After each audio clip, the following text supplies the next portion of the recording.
Sudah sebulan ku terima pekerjaan Tuhan Yang Maha Kuasa pada akhir zaman. Para pendeta dan penatua belum berhenti menggangguku. Dan membuat orang tuaku ikut menghalangiku juga. Aku merasa agak lemah dan tak tahu bagaimana melewati ini. Oh, Saudara Jam, ku dengar kau memiliki pengalaman yang sama dengan seorang pendeta tepat setelah kau menerima tahap pekerjaan Tuhan ini. Bagaimana kau melewatinya? Firman Tuhan selalu membimbingku di setiap langkah. Tahun 2005 setelah menerima pekerjaan Tuhan Yang Maha Kuasa pada akhir zaman, aku membagikan Injil dengan saudara dari gereja lamaku. Lalu suatu sore, pendeta Lee dan rekan kerja Wang datang ke rumahku. Aku gugup dan bertanya-tanya, mau apa mereka datang? Apa mereka tahu aku telah menerima Tuhan Yang Maha Kuasa? Ketika anggota gereja lain menerima Tuhan Yang Maha Kuasa, mereka mulai membuat rumor, mengintimidasinya, dan membuat keluarganya menentang keyakinannya. Taktik macam apa yang akan mereka gunakan kepadaku? Tak lama, putra dan putriku muncul. Aku merasa bingung. Anak-anakku bilang mereka sedang sangat sibuk. Lalu, kenapa mereka berdua datang? Apa pendeta Lee yang telah mengaturnya? Aku sadar mereka telah mempersiapkan ini sebelumnya. Aku langsung berdoa kepada Tuhan. Ya Tuhan, entah apa yang akan mereka coba lakukan kepadaku.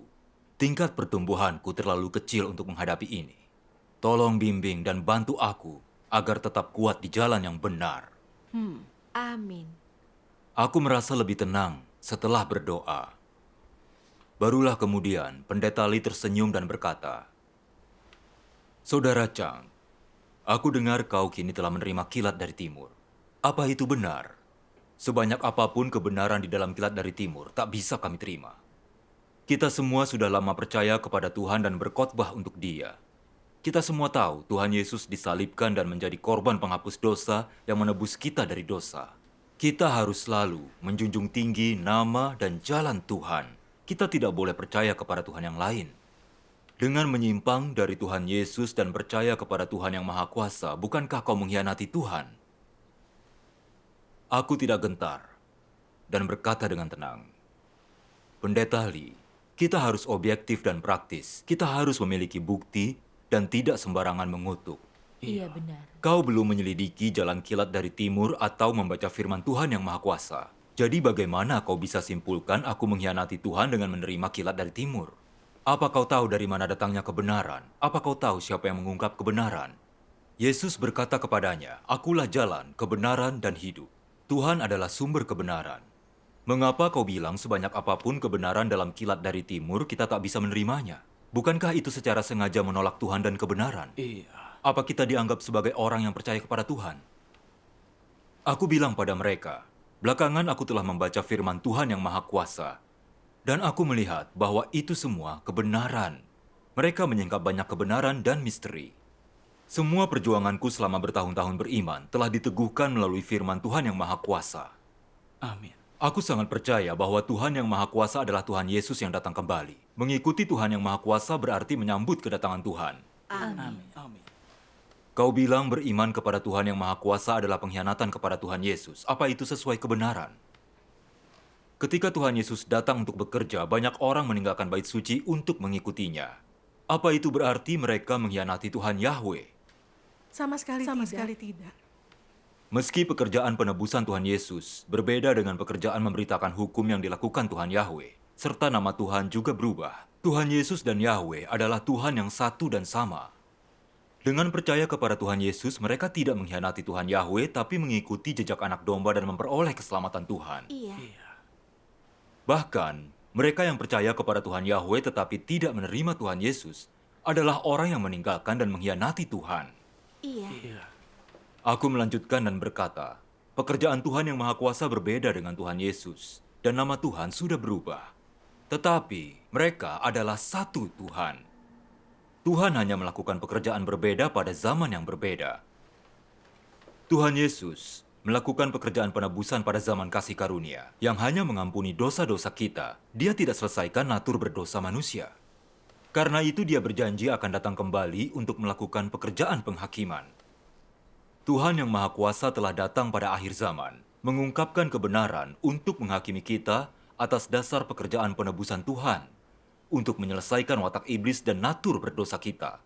Dan selamatkan kita sepenuhnya dari dosa agar bisa diperoleh olehnya. Pekerjaan dan firman Tuhan yang Maha Kuasa sungguh menggenapi nubuat Tuhan Yesus. Iya, amin. Amin. Kepercayaanku kepada Tuhan yang Maha Kuasa bukanlah pengkhianatan terhadap Tuhan Yesus, melainkan mengikuti jejak anak domba. Bukankah percaya kepada Tuhan Yesus tanpa menerima pekerjaan Tuhan yang Maha Kuasa pada akhir zaman, membuat kita seperti orang Farisi yang hanya percaya kepada Tuhan Yahweh dan menolak Tuhan Yesus? Orang-orang semacam itulah yang menolak dan mengkhianati Tuhan. Iya. Kemudian kusarankan pada mereka, kalian harus sungguh menyelidiki pekerjaan Tuhan yang Maha Kuasa pada akhir zaman dan melihat sendiri apakah firman-Nya adalah suara Tuhan. Jangan sembarangan mengutuknya, atau kalian akan dikutuk karena menentang Tuhan. Iya. Oh ya, kau sangat jelas pada mereka. Bagaimana reaksi mereka? Iya, aku juga penasaran. Pendeta Lee terlihat sangat tidak nyaman, sehingga rekan kerja Wang segera menenangkan keadaan. Kami menentang kilat dari timur dan tidak ingin anggota kami terlibat di dalamnya untuk melindungi gereja dan menjaga jemaat. Bagaimana mungkin Tuhan mengutuk kami? Pendeta Lee merasa bertanggung jawab atas hidupmu. Dia tak ingin kau mengambil jalan yang salah. Kau telah menjadi rekan kerja dan melakukan banyak hal bagi gereja. Semua orang menghormati dan mempercayaimu. Mereka semua akan sangat kecewa jika kau pergi untuk mempercayai Tuhan yang Maha Kuasa. Pendeta Lee bergegas menyela. Rekan kerja Wang benar. Selama ini kau sudah bekerja sangat keras. Akan sangat disayangkan jika pergi begitu saja meninggalkan semua ketenaran yang sudah kau raih. Kembalilah. Semua orang telah menunggumu. Gereja kita telah menyiapkan rumah pensiun. Kita punya hubungan dengan kelompok religius dari luar negeri dan mereka memberi kita dukungan finansial. Jika kau kembali, kami akan langsung berikan kau mobil. Jika kau ingin mengelola rumah pensiunan atau mengelola gereja, atau tetap mengurus keuangan gereja, itu semua terserah padamu. Makin aku dengarkan mereka, makin aku merasa ada yang salah. Bagaimana mungkin orang percaya berkata seperti itu? Aku teringat pencobaan iblis terhadap Tuhan Yesus dalam Alkitab. Sekali lagi, iblis membawanya ke gunung yang sangat tinggi dan memperlihatkan kepadanya semua kerajaan di dunia dan kemegahannya. Lalu berkata kepadanya, semua ini akan kuberikan kepadamu jika engkau mau sujud menyembah aku. Bukankah semua yang mereka katakan memiliki perasaan yang sama? Nada yang sama dengan apa yang iblis katakan. Ini tipu daya iblis, pikirku. Mereka membujukku menjauh dari jalan yang benar dengan status dan uang untuk mengkhianati Tuhan yang Maha Kuasa. Mereka berusaha menjebak dan menghancurkanku. Sudah 10 tahun menjadi orang percaya dan beruntung bisa menyambut kedatangan Tuhan kembali. Aku tahu, aku tidak boleh terpengaruh iblis dan mengkhianati Tuhan. Jadi aku bilang, aku telah mendengar suara Tuhan dan menemukan jalan hidup yang kekal. Aku memilih mengikuti Tuhan. Kalian tak perlu bersusah payah. Aku tak akan meninggalkan Tuhan yang Maha Kuasa. Amin. Kemudian putriku mulai menangis dan berkata, "Ayah, dengarkan aku sebentar. Ibu baru saja meninggal. Kita sudah cukup menderita. Dengan ayah mempercayai kilat dari timur dan dikeluarkan dari gereja, saudara-saudari akan menjauhi kami juga." Aku tidak suka melihat putriku menangis seperti itu. Terjadilah pergolakan batin yang luar biasa. Jika aku setuju kembali bergabung dengan gereja, aku tak akan ditolak dan bisa mempertahankan posisiku. Tetapi itu berarti menutup pintu kepada Tuhan. Itu berarti pengkhianatan besar. Iya. Tak ada pilihan mudah. Di tengah rasa sakit ini, diam-diam aku memohon kepada Tuhan. Ya Tuhan yang Maha Kuasa, aku berada dalam situasi sulit. Tolong beri aku iman dan kekuatan untuk menghindari gangguan, sehingga aku bisa mengambil sikap dan dengan tegas mengikutimu. Amin. Ketika itu aku teringat firman Tuhan yang Maha Kuasa yang kubaca beberapa hari sebelumnya. Engkau semua harus bersiap dan menantikan setiap saat dan harus lebih banyak berdoa di hadapanku. Engkau harus mengenali berbagai tipu muslihat dan rencana licik iblis, mengenali roh, mengenali orang, dan mampu membedakan semua jenis orang, peristiwa, dan hal-hal. Firman Tuhan memberiku kekuatan, dan mengingatkan bahwa aku perlu melatih kearifanku. Tipu daya iblis ada di balik apa yang kuhadapi hari itu. Iblis memanfaatkan status dan ikatan keluarga untuk membujuk dan menyerangku, mengganggu pikiranku, dengan tujuan agar aku mengkhianati Tuhan. Iya. Aku tak boleh jatuh ke dalam perangkap iblis. Aku bilang kepada anak-anakku, aku sudah menyelidikinya dan semua jelas. Tuhan yang Maha Kuasa adalah Tuhan sebenarnya, dan firman serta pekerjaannya adalah jalan yang benar. Selama ini kita sudah sangat menantikan datangnya Tuhan. Kini, Dia sudah datang dan mengungkapkan kebenaran untuk pekerjaan penghakimannya. Kita harus mengikuti pekerjaannya dan penghakiman serta penahiran Tuhan agar bisa lolos dari bencana dan masuk ke dalam kerajaan Tuhan. Iya. Kita tak boleh takut ditolak oleh orang lain, melainkan takut disingkirkan oleh Tuhan, kehilangan kesempatan untuk diangkat, karena kemudian kita akan menangis dan menggertakkan gigi dalam bencana besar. Iya benar. Aku lanjutkan berkata kepada mereka, kalian harus menyelidiki firman Tuhan yang Maha Kuasa. Kalian akan dengar suara Tuhan di dalamnya. Maka kalian bisa pastikan bahwa Tuhan yang Maha Kuasa adalah Kristus akhir zaman. Anak-anakku berhenti membahas masalah itu. Syukur kepada Tuhan. Dan diam-diam aku bersyukur atas bimbingan Tuhan. Amin. Lalu, bagaimana dengan dua orang lainnya? Mereka tak mau mengalah, lalu pergi begitu saja.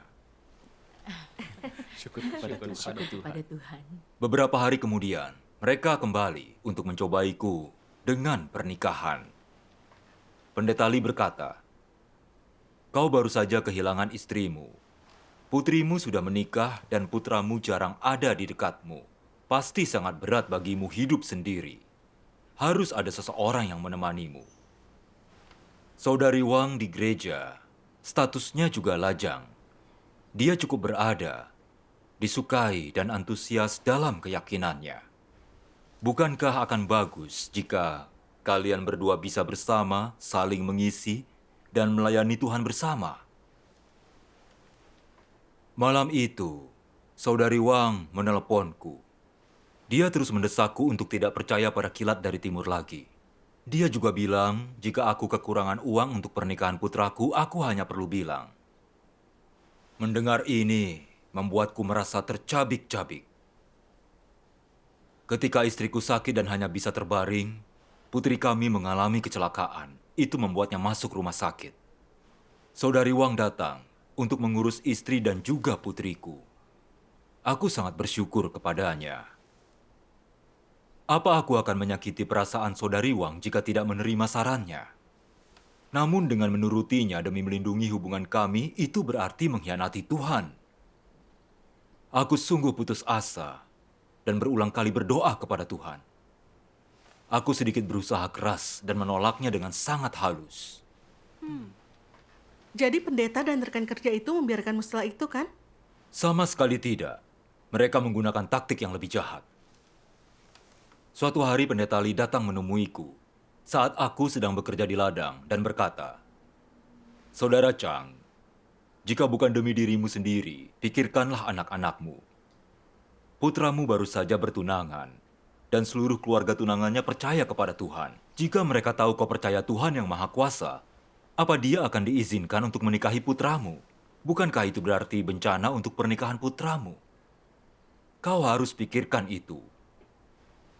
Dalam hal ini, aku berpikir, kau mengancamku dengan pernikahan putraku untuk menjauhkanku dari jalan yang benar. Sungguh hina. Itu benar. Aku berkata dengan tegas, imanku kepada Tuhan yang Maha Kuasa adalah urusanku sendiri. Tak ada hubungannya dengan pernikahan putraku. Iya. Lagi pula, apakah pernikahannya berhasil atau tidak, itu adalah kuasa Tuhan. Aku yakin Tuhan yang Maha Kuasa adalah Tuhan Yesus yang datang kembali dan aku akan ikuti Dia hingga akhir. Anak-anakku belum paham, tetapi suatu hari mereka akan mengerti. Awalnya, aku berpikir itu hanya perkataan pendeta Lee saja. Tetapi yang mengejutkan, dia sungguh memanfaatkan hal sepenting itu untuk membuatku mengkhianati Tuhan yang Maha Kuasa. Iya, itu benar sekali. Beberapa hari kemudian, aku pergi ke toko las putraku. Dia mengerutkan alis dan berkata, Ayah, tunanganku bilang, pendeta Lee menemui keluarganya dan bilang bahwa kau mempercayai kilat dari timur. Dia bilang, jika ayah tak melepaskan itu, pernikahannya batal. Aku merasa terkejut dan juga marah. Pendeta Lee sungguh memanfaatkan pernikahan putraku untuk mengancamku. Bagaimana bisa seorang umat Tuhan melakukan hal sehina itu? Iya. Melihat putraku begitu kecewa, aku merasa tidak enak. Hanya 18 hari sebelum tanggal pernikahan, apa benar-benar akan gagal seperti itu? Mataku berkaca-kaca. Dia melanjutkan, "Ayah, dia juga bilang, punya 3 syarat untuk menikah. Pertama, memutus hubungan kita sebagai ayah dan anak. Kedua, tidak mengurusmu di masa tuamu. Ketiga, memutus semua hubungan keluarga. Ibu sudah tidak lagi bersama kita. Kumohon berhentilah percaya pada kilat dari timur demi keluarga kita." Mendengar perkataan putraku dan melihat wajah kecewanya membuat hatiku seperti ditusuk pisau. Hanya karena aku percaya kepada Tuhan yang Maha Kuasa, para pendeta ini memperlakukanku seperti musuh. Memaksa putraku memutus hubungan denganku. Sungguh menjijikkan. Iya benar. Benar. Aku berkata kepada anakku, "Anakku, kini kau sudah dewasa dan tak perlu aku asuh lagi. Aku sudah tua. Aku hanya ingin menerapkan imanku dan mengikuti Tuhan sepanjang sisa umurku. Aku harap kau mengerti." Ketika itu, aku berbalik dan meninggalkan toko. Di rumah, aku menghadap Tuhan dan berdoa. Tuhan yang Maha Kuasa, pendeta menggunakan segala macam trik untuk mengganggu dan memaksaku. Putraku akan memutus hubungan denganku. Saat ini aku merasa sangat lemah. Tolong bimbing aku dan beri aku iman. Amin. Amin. Keesokan harinya, Saudara Lin dari Gereja Tuhan yang Maha Kuasa datang. Dan aku ceritakan kepadanya apa yang telah terjadi. Dia bacakan satu bagian firman Tuhan yang Maha Kuasa untukku. Tuhan yang Maha Kuasa berkata, "Dalam setiap langkah pekerjaan yang Tuhan lakukan di dalam diri manusia, dari luar pekerjaan itu, terlihat seperti interaksi antara manusia. Seolah-olah lahir karena pengaturan manusia atau dari campur tangan manusia. Namun di balik layar, setiap langkah pekerjaan dan semua yang terjadi adalah pertaruhan yang iblis buat di hadapan Tuhan dan menuntut orang-orang untuk berdiri teguh dalam kesaksian mereka bagi Tuhan. Misalnya ketika Ayub diuji, di balik layar iblis bertaruh dengan Tuhan. Dan yang terjadi kepada Ayub adalah perbuatan manusia dan campur tangan manusia. Di balik setiap langkah pekerjaan yang Tuhan lakukan di dalam dirimu, adalah pertaruhan antara iblis dengan Tuhan. Di balik semua itu ada peperangan. Ada harga tertentu yang harus orang bayar untuk segala upaya yang mereka lakukan. Tanpa adanya penderitaan yang nyata, mereka tidak dapat memuaskan Tuhan. Mereka bahkan jauh sekali dari memuaskan Tuhan. Dan mereka hanya meneriakkan slogan kosong. Amin. Amin.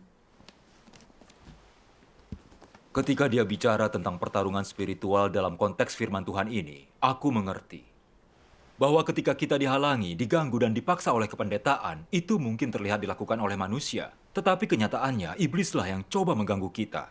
Iya. Dimanapun Tuhan bekerja, iblis selalu ada untuk mengganggu. Iblis membenci pekerjaan Tuhan menyelamatkan manusia. Jadi dia gunakan berbagai taktik dan trik untuk menghalangi manusia mengikuti Tuhan. Untuk membawa manusia masuk ke neraka bersamanya. Itu benar Benar sekali. sekali. Pendeta Lee dan yang lainnya coba menghalangiku dari jalan yang benar. Menggodaku terus-menerus. Dengan mengatakan mereka akan beri aku mobil, mengelola keuangan gereja, atau rumah pensiunan. Mereka juga menawarkan seorang istri kepada aku. Ketika tak ada yang berhasil, mereka gunakan pernikahan putraku untuk mengancamku. Mereka mencoba dengan hadiah dan hukuman, sangat jahat dan kejam. Iya. Saudara Lin pun membagikan lebih banyak persekutuan. Ketika Tuhan Yesus datang dan bekerja, para pemimpin kepercayaan Yahudi membenci kebenaran dan membenci Tuhan. Mereka sangat sadar bahwa jalan Tuhan Yesus memiliki otoritas. Tidak hanya mereka menolak menyelidikinya, mereka juga dengan liar menolak, mengutuk, dan menghinanya. Mereka lakukan segala cara untuk mencegah orang-orang mengikuti dia dan ikut andil dalam penyalibannya. Mereka lakukan ini karena takut kehilangan status dan kehidupannya jika orang-orang mengikuti Tuhan Yesus. Seperti yang tertulis dalam Alkitab.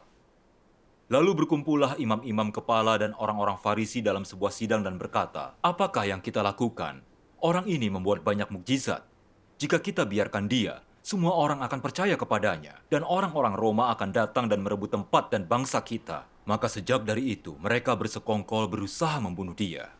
Tuhan telah datang pada akhir zaman untuk melakukan pekerjaan penghakiman untuk mentahirkan dan menyelamatkan manusia. Para klerus tahu bahwa firman Tuhan yang Maha Kuasa adalah kebenaran, tetapi mereka tak mencari atau menyelidikinya, bahkan dengan panik menolak dan mengutuknya, serta mencegah orang lain mengikutinya. Apa bedanya esensi mereka dari orang Farisi yang menentang Tuhan Yesus? Tidak ada, tidak ada. Dahulu Tuhan Yesus mengutuk dan membenci orang-orang munafik itu. Tuhan Yesus berkata, "Tetapi celakalah engkau, ahli-ahli Taurat dan orang-orang Farisi, orang munafik, karena engkau menutup kerajaan surga terhadap manusia. Padahal engkau sendiri tidak pernah pergi ke sana, namun engkau menghalangi orang-orang yang berusaha masuk ke sana. Celakalah engkau, ahli-ahli Taurat dan orang-orang Farisi, orang munafik, karena engkau melintasi lautan dan daratan untuk menjadikan satu orang bertobat menjadi pengikutmu. Tetapi begitu ia bertobat, engkau menjadikannya anak neraka yang 2 kali lebih jahat daripada dirimu sendiri." Amin.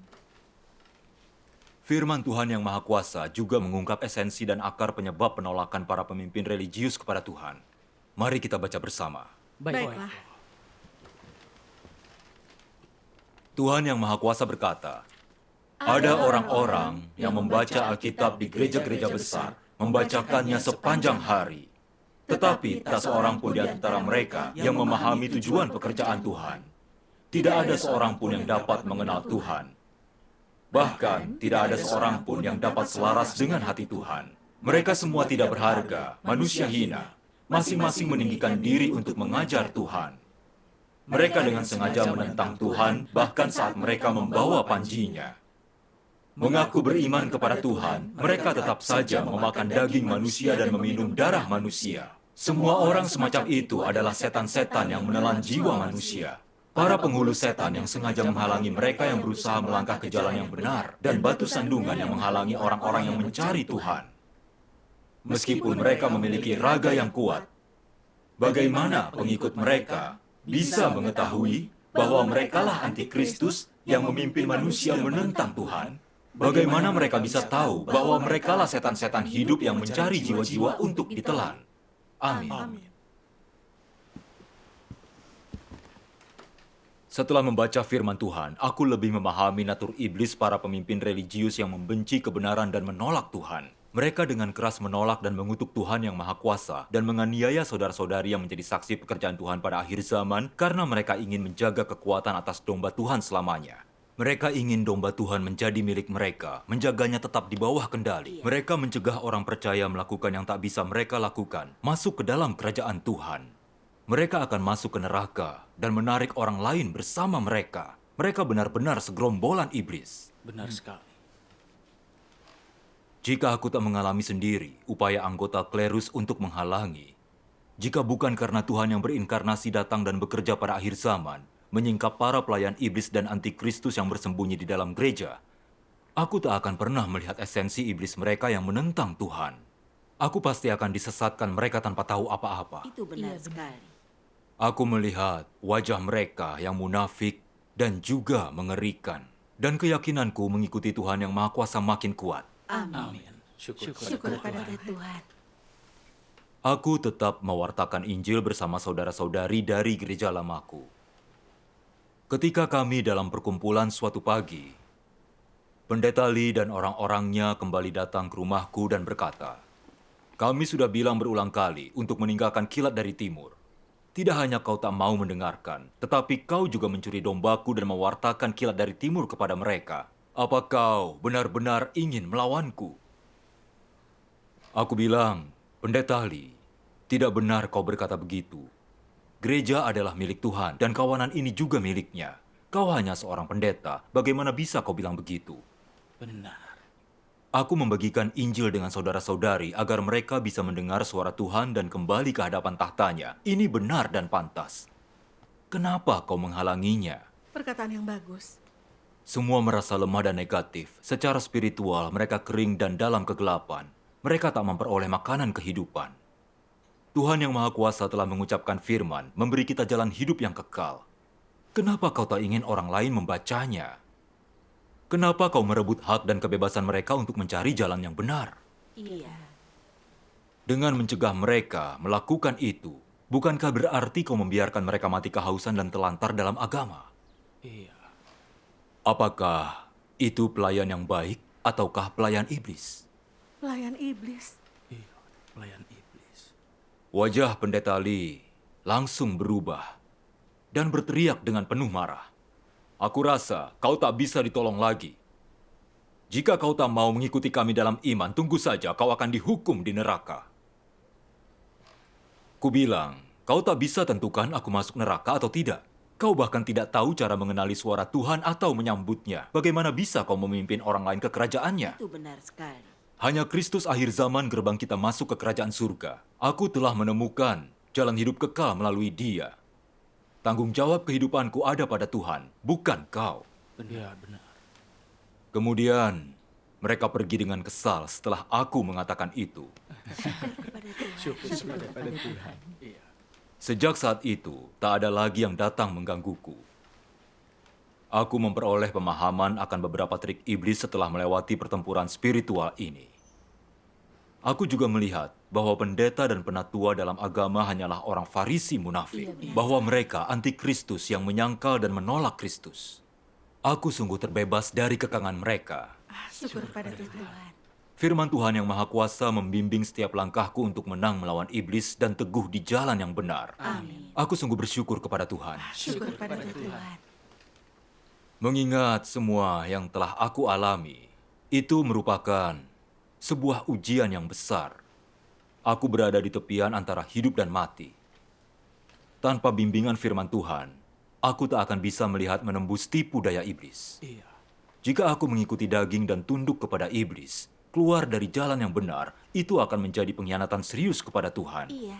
Aku pasti menyinggung watak Tuhan dan sungguh kehilangan kesempatan keselamatan. Aku sungguh berada di ujung tanduk. Itu benar sekali. Aku sangat bersyukur atas perlindungan dan keselamatan Tuhan. Amin. Syukur kepada Syukur pada Tuhan. Tuhan. Mendengar ceritamu telah memberiku beberapa pemahaman. Kini aku tahu cara menghadapi klerus gereja. Syukur Syukur kepada kepada Tuhan.